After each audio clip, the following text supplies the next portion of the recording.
Boa noite a todos. Hoje, exatamente 9 de setembro de 2025, estamos nós reunidos para estudarmos a obra O Livro dos Espíritos. Nós estamos no livro 2, capítulo 10, titulado Ocupações e Missões dos Espíritos. Fizemos a questão 574 e hoje nós vamos retomar 574A. Então, para a gente aprofundar, vamos para 574 só para leitura, e aí a gente vem para 574, leitura e comentário, tá bom? Vamos fazer nossa prece? Vamos envolver a nossa irmã Naí para fazer nossa prece de gratidão.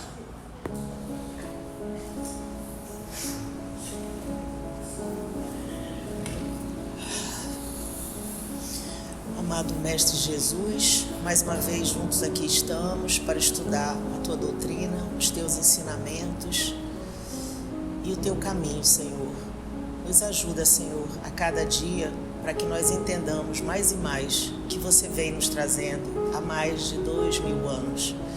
Para que nós não só entendamos, para que nós consigamos começar a viver, a vivenciar a Tua doutrina, o Teu caminho, para que nós possamos, Senhor, no futuro, nos tornarmos seres humanos melhores e nos libertarmos finalmente da animalidade que ainda domina a quase todos nós. Fica conosco, Senhor, hoje e sempre, que assim seja. Muito bem, então vamos lá. Perguntou Kardec, ocupações e missões dos espíritos. Bora lá. Qual pode ser na Terra a missão de pessoas voluntariamente inúteis? Qual pode ser na Terra a missão de pessoas voluntariamente inúteis, né? Eu já até falei, lugar de cama é repouso, dormir à noite e acorda, mas a pessoa passar o dia todo na cama é para acabar, né? Então vamos lá. Ele diz que existem pessoas que realmente só vivem para si mesmas e que não sabem tornar-se úteis para coisa alguma. São pobres seres que devemos lamentar, porque expiarão cruelmente sua inutilidade voluntária. Muitas vezes seu castigo já começa neste mundo, pelo tédio e pelo desgosto que a vida lhe causa, né? Porque quando você não é útil, a gente entra num processo de tédio e a gente não consegue identificar isso. Então, por isso a fala da senhora Ana Guimarães, quando diz, não há obsessor que resista a um tanque de lavar roupa. Então, mostrando realmente a necessidade do trabalho. A gente tem que ter utilidade, né? A gente tem que chegar no final da noite e perguntar o que eu fiz de útil hoje. E útil na condição não só de fazer algo para ganhar dinheiro, mas fazer algo em benefício da sociedade como um todo, tá bom? E aí ele fez a 574A. Já que podiam escolher, por que preferiram uma existência que não lhes traria nenhum proveito? Vamos lá. Já que eles poderiam escolher, por que escolhem uma encarnação que não traz a ele nenhum proveito? Aquela encarnação que proporciona tudo à pessoa. Hoje uma colega disse assim, ei, Conceição, tu jogou pedra em muita gente, o que aconteceu? Eu digo, não, minha irmã, nem sempre é uma expiação. Muitas vezes, quando a gente reencarna, nós solicitamos algumas paradas na vida da gente. Porque, normalmente, quando nós temos muita saúde, a gente tem uma tendência muito grande de fazer um monte de coisa errada, né? Então, essas paradas que a vida nos breca um pouco, é para justamente a gente não se comprometer, né? Normalmente, quando é um processo expiatório, nos provoca muita revolta, né? Muita reclamação, por que comigo? Então, quase sempre o processo expiatório, ele nos traz realmente esse comportamento. E muitas vezes não, a gente solicita mesmo, não, eu quero várias paradas na minha encarnação, que é para eu não me comprometer. Então, diz, entre os espíritos também há preguiçosos, que recuam diante de uma vida de trabalho. Ele usou o termo que? Preguiçosos. Deus lhes permite agir assim, não tem um livre-arbítrio? Porque é uma coisa, olha, eu não trabalhei, não trabalhou por quê? E trabalhar, que eu digo, não trabalhou no teu progresso por quê? Porque a gente sabe que a única forma de eu progredir A minha ponte é o outro. Então, eu tenho que ter tolerância, resignação, eu tenho que ter indulgência, eu tenho que aprender a servir. E para eu exercitar tudo isso, que é sinônimo de evolução, que é sinônimo de sacrifício, é através do próximo. Eu não tenho como adquirir evolução trancado num convento. Trancado, eu digo no convento, não estou desmerecendo o trabalho das nossas irmãs, que elas trabalham lá dentro. Mas eu quis dizer, na verdade, é enclausulado. Você está ali fixado num templo, só orando e estudando. É ótimo, é maravilha. Você está adquirindo conhecimento, mas você não está evoluindo. Para evoluir, eu preciso viver. E para viver, eu preciso conviver. É só através da convivência com os seres humanos, por isso nós estamos na Terra, porque aqui nós somos difíceis, todos nós aqui somos pessoas difíceis de convivência.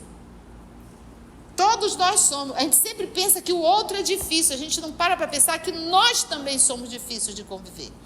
Do jeito que o outro é um instrumento, mas eu também sou instrumento para muita gente. Entende? Então, ou seja, a gente só evolui nesse processo de convivência. Então, estou lá numa encarnação inteira. Você não trabalhou o seu processo de evolução? Não, mas não trabalhou por quê?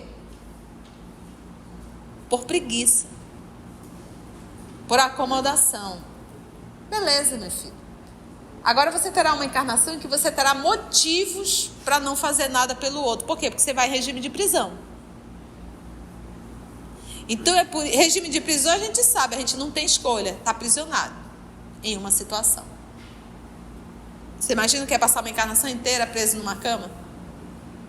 Você imagina o que é passar uma encarnação inteira sem ter a capacidade de raciocinar? Ou de exteriorizar o que tu está raciocinando? Porque às vezes a gente vê uma encarnação de um espírito em corpos bem dolorosos, em situações, a gente acha que eles não estão entendendo nada. Não, ele não está entendendo, ele tem uma paralisia cerebral, ele está entendendo tudo. Ele só não consegue verbalizar o que ele está entendendo. Mas os olhos falam. Os olhos falam. Para quem tem olhos de enxergar os olhos, né? Que nem sempre a gente olha para os olhares. Sabe tudo. Continua.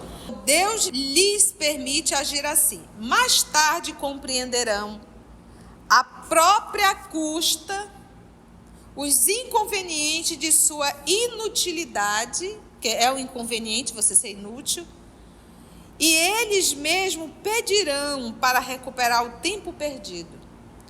Pode ser também que tenham escolhido uma vida mais útil e que hajam recuado diante da execução da obra. Quantas vezes a gente não está ali ajudando um, ajudando dois, e puxa vida, eu vou te contar, hein?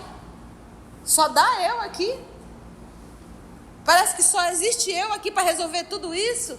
E muitas vezes a gente implorou antes de reencarnar para ser aquela pessoa que ia ser realmente aquela que iria puxar o barco. Aí chega aqui e reclama. Aí a gente lembra da Joana falando para o senhor Edivaldo: tu estás reclamando porque o teu nome está no livro de Deus? E é isso. Pode ser também que tenham escolhido uma vida mais útil e que haja recuado diante da execução da obra, deixando-se levar pelas sugestões dos espíritos que os induzem à ociosidade. Espíritos que o induzem à ociosidade. Olha, se eu ficar deitada na cama, relaxando, a minha dor dói muito mais. Agora, se a gente levanta para o trabalho, a dor vai estar lá, mas ela diminui. Porque ela deixa de ser o foco das minhas atenções. Quando eu olho só para a minha dor dói mais. Quando eu começo a prestar atenção à dor que está em torno de mim, a minha dor diminui. Entende? Questão 575. As ocupações comuns mais nos parecem deveres de que missões propriamente ditas.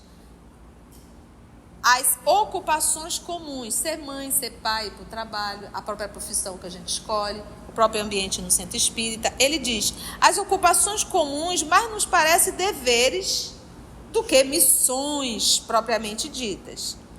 A missão, conforme a ideia associada a esta palavra, tem um caráter de importância menos exclusivo e, sobretudo, menos pessoal. Deste ponto de vista, como se pode reconhecer que um homem tem realmente uma missão na Terra? Porque quando ele diz aqui, ó, a missão, conforme a ideia associada a esta palavra, tem um caráter de importância menos exclusivo. Por que ele está querendo dizer isso? Por exemplo, a gente olha para o nosso Senhor Jesus, a gente vê que ele tem uma missão, mas foi uma missão exclusiva para ele? Foi para a sociedade. Então, quando fala em missão, a gente sempre avalia você atendendo uma grande multidão. Não é um trabalho para você, não é um trabalho exclusivo para você, entende? Não é um trabalho para... Por isso que ele diz assim, ó, a importância, e sobretudo menos pessoal. Jesus não veio aqui para fazer um atendimento pessoal, ele veio aqui para trazer uma missão que é atender a humanidade.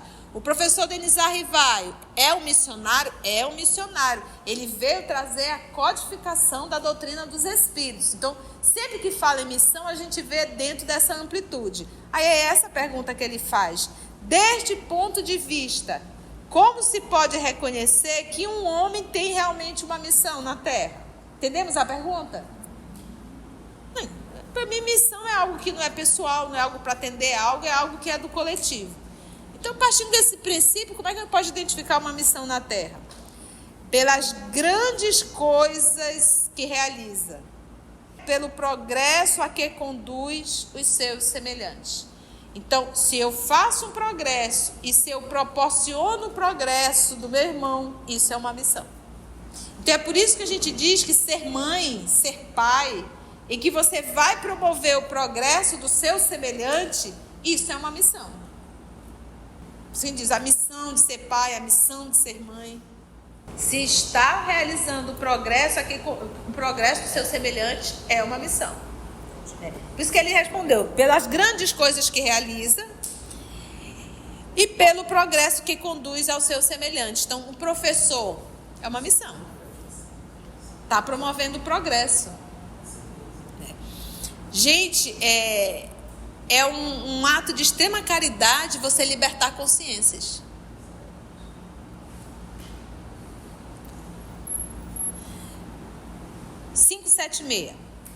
Os homens que trazem uma missão importante foram predestinados a isso antes de nascerem? Tem consciência dessa missão? E aquele agora está falando que traz uma missão importante, né? O homem que traz uma missão importante, já não é aquela missão comum, mas aquela missão importante, ou seja, aquela que vai atender uma grande humanidade. Aí ele pergunta, ele foi predestinado para isso? Olha, você está predestinado, você não tem escolha, você vai lá e vai fazer isso. E aí ele faz a segunda pergunta, se o espírito que reencarna nessa condição de missionário, se ele tem consciência disso. Vamos para a resposta? Algumas vezes, sim, mas quase sempre o ignoro. Ignora o quê? A missão. Algumas vezes sabe, mas algumas vezes eles ignoram. Ao virem à Terra, tem apenas um vago objetivo. Suas missões só se delineiam após o nascimento e de acordo com as circunstâncias. Olha, vamos pegar. Francisco Cândido Xavier é um grande missionário. Ele tem livre-arbítrio? Tem. Então, há uma programação. Você vai nascer com uma mediunidade ostensiva, praticamente com todas as faculdades mediúnicas. E você vai fazer a segunda parte da doutrina dos Espíritos. Você vai trazer exemplos práticos mostrando o mundo espiritual, início do século XX. Ele reencarnou em 1904. Ok, reencarnou. Ele poderia ter mudado todo o percurso? Poderia. Então, a missão ela vai sendo construída à medida que nós vamos realizando, ou não. Lembra quando ele começou? Eu não vou saber realmente a numeração, sequência. Mas quantos livros nós vamos psicografar, Emmanuel? Vamos psicografar 30 livros. Psicografou 30 livros. Terminamos. Não, agora vamos psicografar mais tanto livro. Sei que foi aumentando. Quando chegou ali em 100 livros, e ele psicografou 400. Quando chegou em 100 livros psicografados, disse, agora acabou. Aí o Emmanuel disse, olha, o mundo espiritual superior, Deus nosso Pai, Jesus, decidiu confiscar a sua vida. Ou seja, ele chegou no nível que ele não errou mais, ele não erra mais. Ele cumpriu tudo. Apesar de ter passado pelas maiores humilhações que você possa imaginar. Quando aqueles repórteres foram para Pedro Leopoldo, que fizeram o Chico sentar numa banheira e fazer bem assim, e tiraram foto. Aí você, mas por que o Chico fez isso? Porque o Emmanuel pediu que ele fizesse tudo. Mesmo ele sabendo que aqueles 2 homens eram façantes.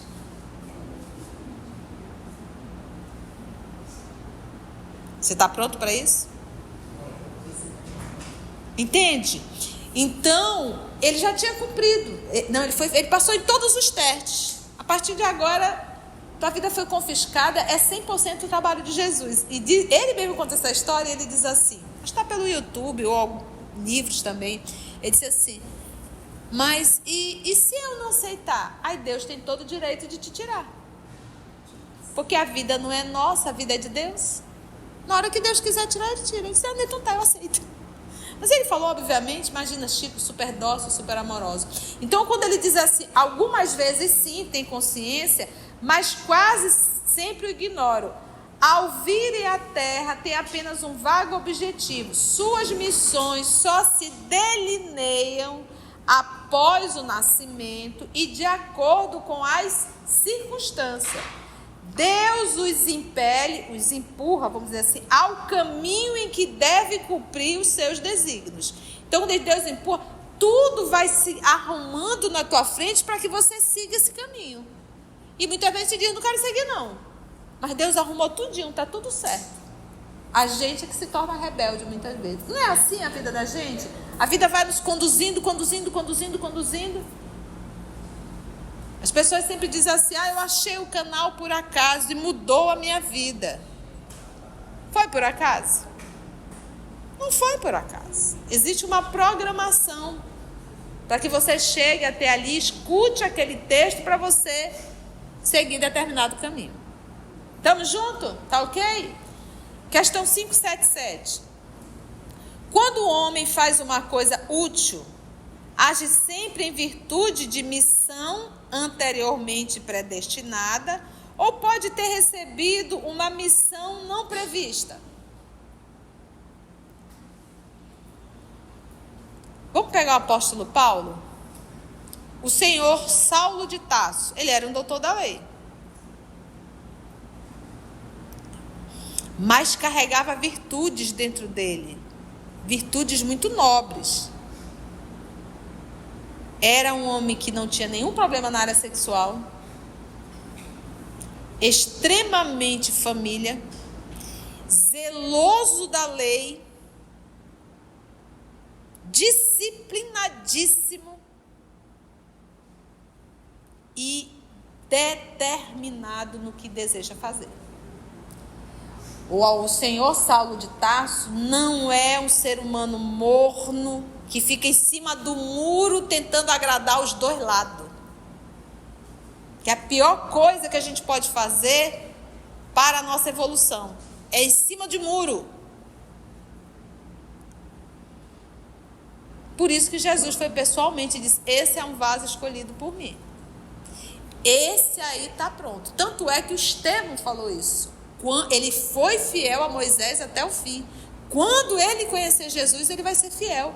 Porque quando ele conheceu Jesus, o foco dele, a virtude dele, ele só direcionou agora. Mas a virtude ele já tinha.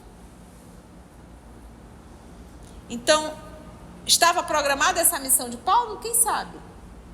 Ninguém sabe, mas talvez não. À medida que ele foi... Porque ele poderia ter desistido. Na hora que o pai dele disse, meu filho, ou eu ou o carpinteiro. Ele poderia ter mudado tudo ali. Voltava a ser o senhor Tarso, dizia que ele estava meio doido, que agora ele está curado, e assumir a posição dele de novo. Então é assim que é a vida da gente. Deus vai nos mandando aos poucos. E à medida que nós vamos realizando, Ele vai nos dando outras missões. Mas se a gente não sai da primária, ali a gente fica.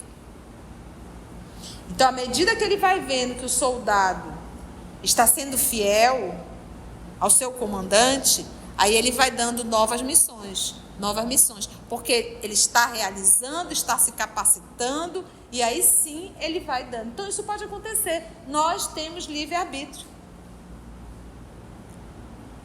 Nós temos o livre-arbítrio. Ninguém está pré-determinado a fazer nada, senão já seria uma determinação, uma pré-determinação e não um livre-arbítrio. Então, à medida que nós vamos realizando, aí a misericórdia divina, está ótimo, pode continuar. Tanto é que muitas vezes a gente sai do mundo espiritual com uma missão, às vezes, vamos supor, aqui na faculdade mediúnica, e chega aqui a gente começa a se enrolar todo, com a vaidade e com o orgulho. Esses são os dois pontos que mais destroem o médium. Não só o médium, vaidade e orgulho. O que a espiritualidade faz muitas vezes para que essa criatura não se comprometa? Tira ela da terra. Ela desencarna, às vezes até bem mais jovem. Por quê? Porque estava fazendo tudo errado. Por uma proteção, Deus tira essa pessoa para a pessoa não continuar se comprometendo. Como também está fazendo, está realizando, está dando tudo certo, está progredindo, está promovendo, espicha mais essa encarnação, que é o que a gente vai chamar de acréscimo, mas tem um nomezinho, moratória. Não é esticar mais o tempo. Às vezes você estava lá com seus 70 anos. Não, tá bom. Moratória, tá bom. Vamos puxar mais 10, vai até 80. Você está entendendo? Vai até quase 100 anos. E a gente diz assim,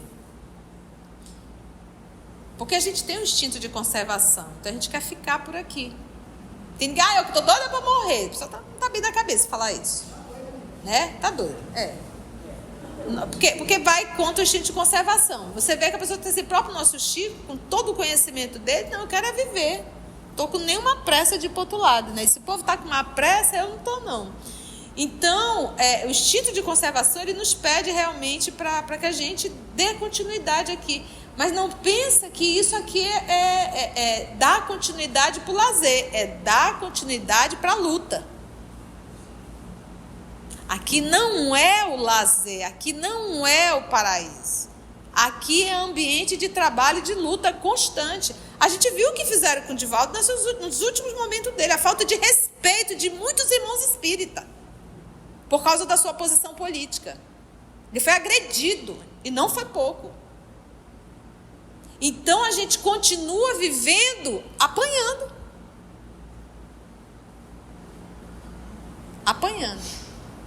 Então, quando a gente fala dessa moratória, quando a gente fala, ai, que legal, e a pergunta é, a gente quer viver mais tempo para quê? Para continuar assistindo Netflix até 2 horas da manhã? Né? Porque às vezes a gente tem que se perguntar, eu quero viver mais tempo para quê? Para se enrolar mais ainda. Por isso que ele tira a gente mais cedo. Então é isso que a gente tem que questionar. Hoje eu tenho mais um dia. E o que eu estou fazendo com esse dia?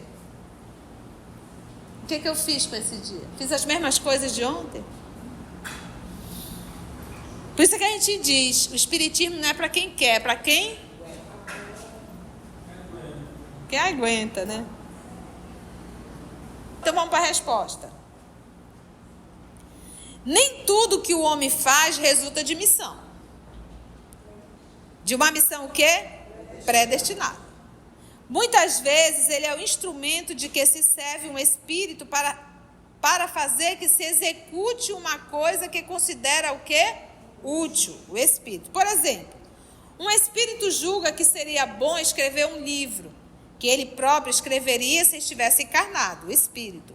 Procura, então, o escritor mais apto a compreender e executar o seu pensamento. Transmite-lhe a ideia do livro e o dirige na execução. Até que ponto os espíritos influenciam em nossa vida?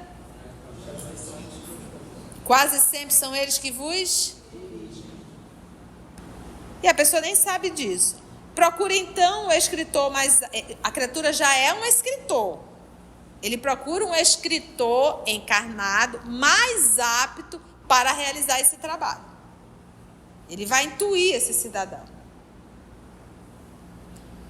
Mais apto a compreender e executar o seu pensamento. Transmite-lhe a ideia do livro e o dirige na execução. Assim, esse homem não veio à Terra com a missão de fazer tal obra. Dá-se o mesmo com certos trabalhos artísticos ou com as descobertas. Deve-se dizer ainda que durante o sono corpóreo, o espírito encarnado se comunica diretamente com o espírito que está na erraticidade e que os dois se entendem acerca da execução do trabalho. Então, era uma missão? Não. É uma circunstância do momento. Um espírito quer escrever um trabalho, precisa ajudar. Gente, ninguém trabalha sozinho. O tipo de trabalho que eu realizo mostra o tipo de espírito que me está me assessorando. Por exemplo, se é um espírito malicioso que quer escrever um livro que vá promover a sensualidade, estimular a prostituição e por aí se vai, ela vai procurar um escritor que goste deste tipo de assunto, porque vai interpretar o pensamento do espírito. Da mesma forma, se é um escritor ou um músico ou que tem esse viés moral, ele vai receber a inspiração de um espírito moralizado. Então, a intenção mostra os nossos sócios. Deixa eu falar uma coisa para vocês, eu já falei e repito. Nós estamos vivendo a pior fase moral da humanidade terrena. Os valores totalmente invertidos. Nada se respeita. O esdrúxulo se torna admirado. É impressionante. Eu fico assim. Bora lá. 5, 7, 8, senão a gente chora. O espírito pode falir em sua missão por sua própria culpa? Sim. Se não for um espírito superior. Ou seja, um espírito superior não vai falhar. Ele vai realizar a missão dele. Com luta. Olha, ser um missionário aqui na terra prepara o lombo.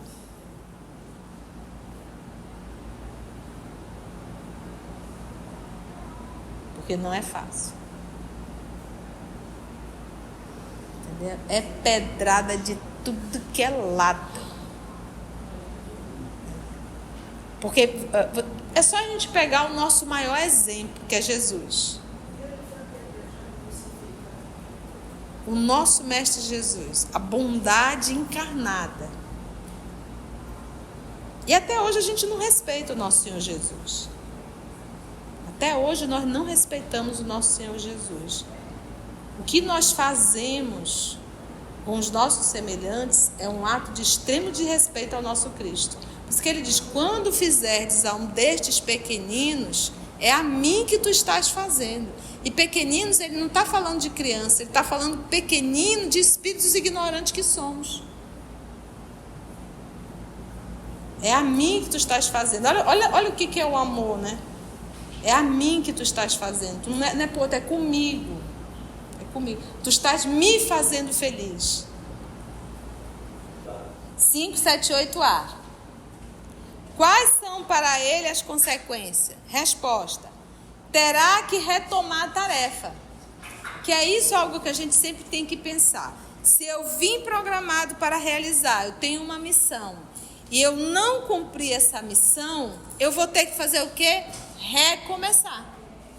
Porque a misericórdia divina, ela não se submete aos nossos caprichos. Você tem uma missão a realizar. E essa missão faz parte, inclusive, para o teu desenvolvimento moral. Agora, então se eu não conseguir, eu começo de novo? Sim. Só que o que você ia resolver em 100, agora tu vai ter que resolver em 200. Ou mais. Às vezes, menos recursos. E retardando a minha evolução. O que nós estamos fazendo, essas briguinhas bestalhadas da gente, do dia a dia, nós estamos retardando a nossa evolução. Se é para eu evoluir, que eu aguente o tranco. Né? É só uma encarnação. Aí eu fico cheio de dedo aqui, jogo tudo pro ar, mais 100 anos para recomeçar tudo de novo. Aí é para acabar.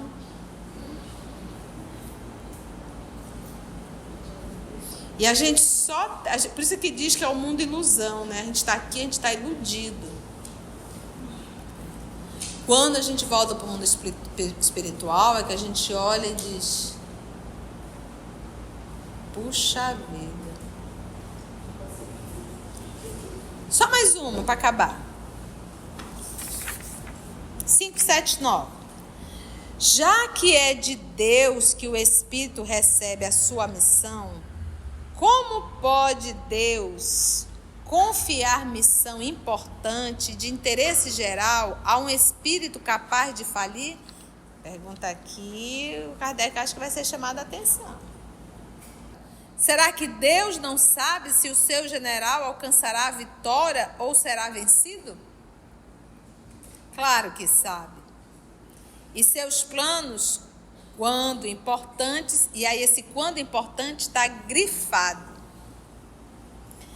Claro que sabe, e seus planos, quando importantes, não são confiados aos que hajam de abandonar a obra pela metade.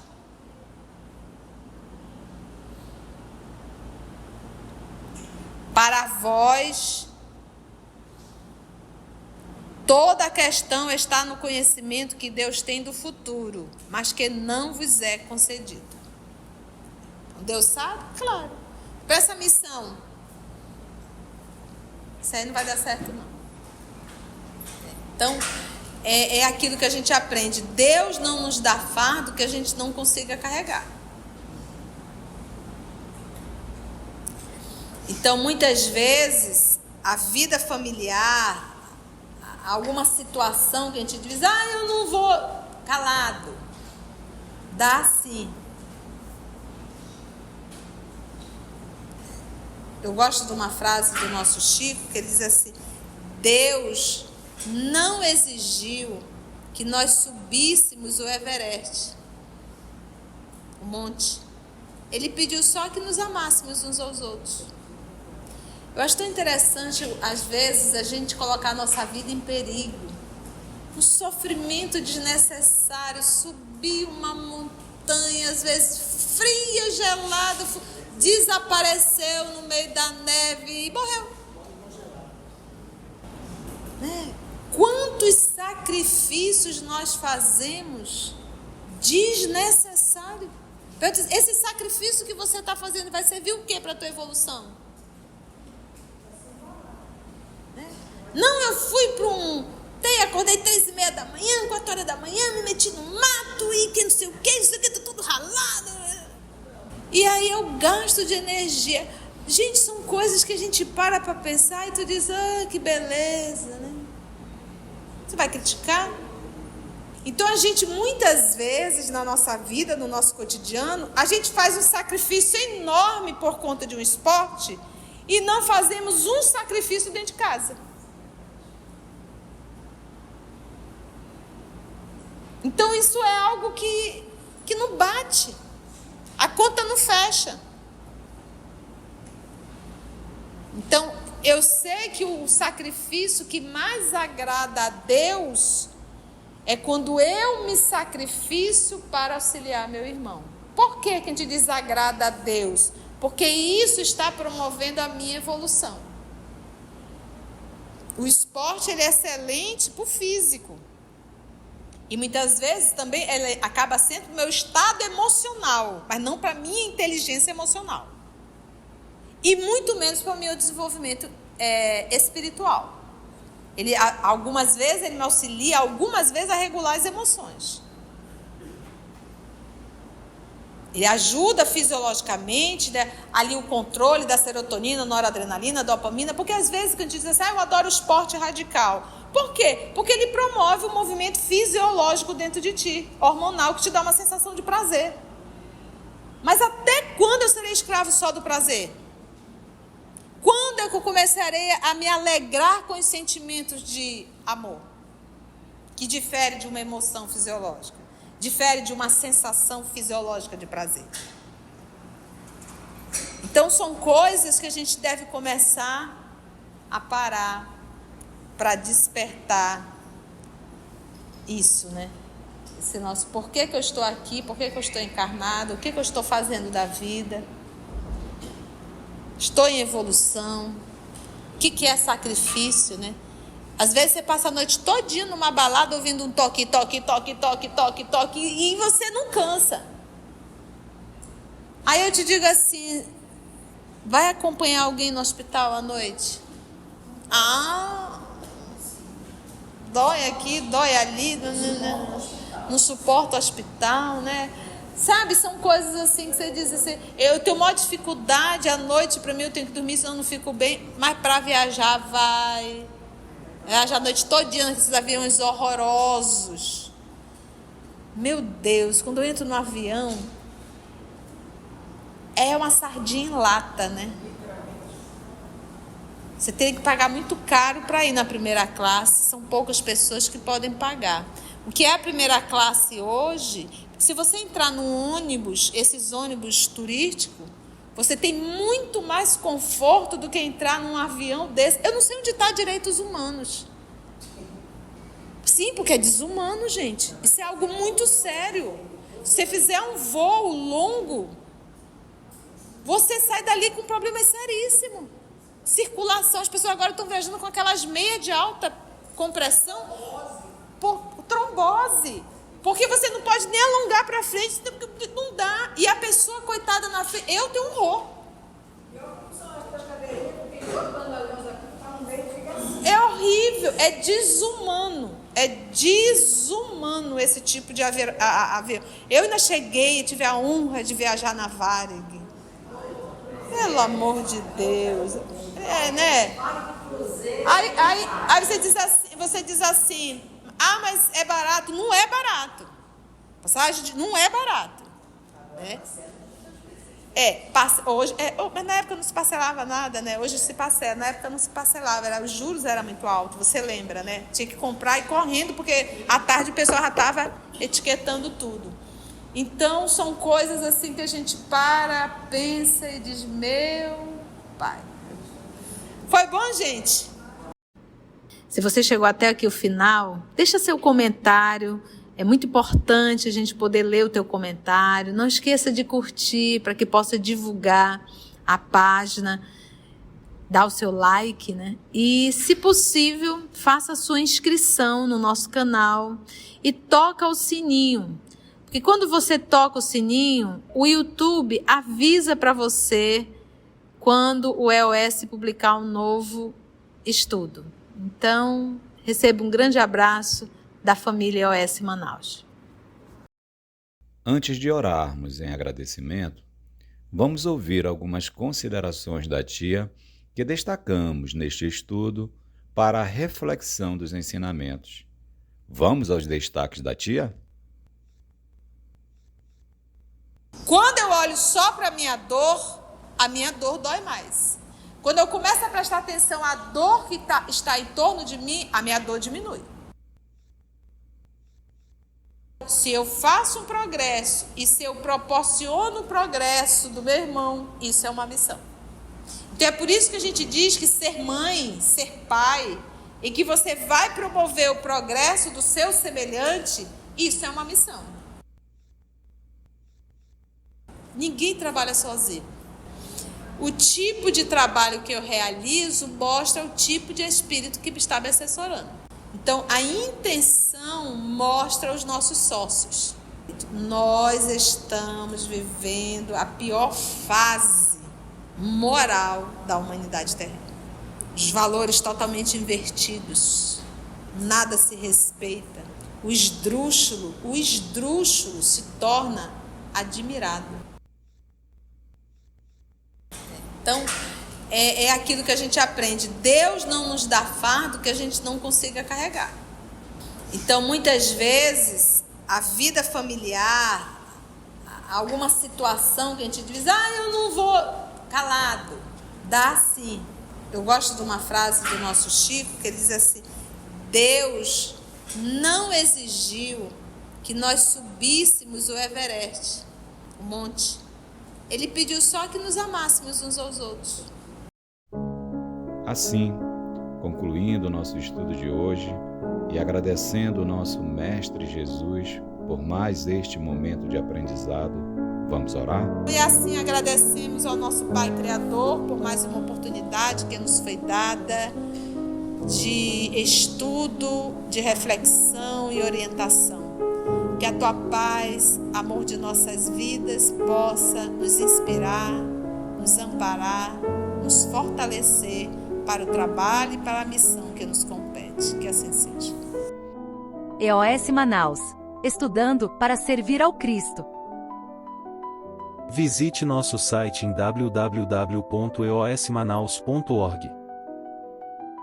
No YouTube, procure o canal EOS Manaus. Participe do nosso grupo no Facebook. No Instagram somos @EOS Manaus. Escute e estude na Rádio Manaus de Estudos Espíritas. Estamos, também, em diversas plataformas de áudio. Procure EOS Manaus, no seu aplicativo preferido. EOS Manaus. Estudando para servir ao Cristo.